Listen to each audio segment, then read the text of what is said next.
জল মানেই জীবন, আর এই জল থেকেই যদি মানুষজন বঞ্চিত থাকে তাহলে যেন তা বিক্ষোভের রূপ ধারণ করে। পানীয় জলের দাবিতে আজ বিক্ষোভের ছবি এবার উঠে আসছে। বিশেষ করে শুক্রবার আন্দোলন করতে হয়েছে কমলপুর মহকুমার হাড়ের খোলা পঞ্চায়েতের পশ্চিম হাড়ের খোলা গ্রামবাসীদের বক্তব্য হচ্ছে তাদের একটাই দাবি যে জল চাই।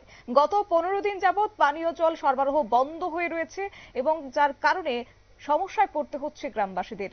কি রয়েছে বিস্তারিত শুনুন। আমরা পশ্চিম হাড়েরখোলা গ্রাম পঞ্চায়েতের এই সকল গ্রামবাসীরা আজকে 15 দিন যাবৎ জলের সমস্যায় ভুগছি। দপ্তরের তো কোনো হেলদুল নেই। দপ্তরের কাছে আজকে আমরা সবাই সমবেত হয়ে গিয়েছিলাম। যাওয়ার পরে দপ্তর থেকে আমাদের বললো যে পঞ্চায়েতে আসার জন্য, গ্রাম পঞ্চায়েতে আসার জন্য। গ্রাম পঞ্চায়েতে আসার পরে তারা আমাদের বললো যে তারা এসব বিষয়ে কোনো জানে না।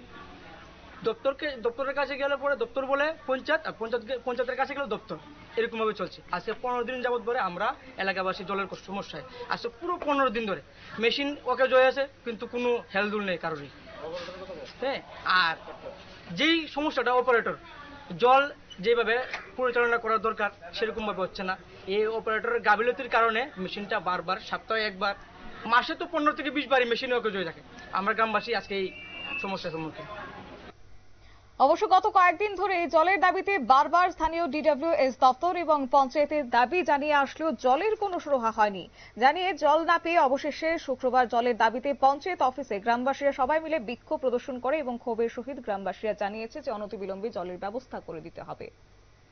নিয়ে নিচ্ছে ছোট্ট একটি বিজ্ঞাপন বিরতি, সঙ্গে থাকুন।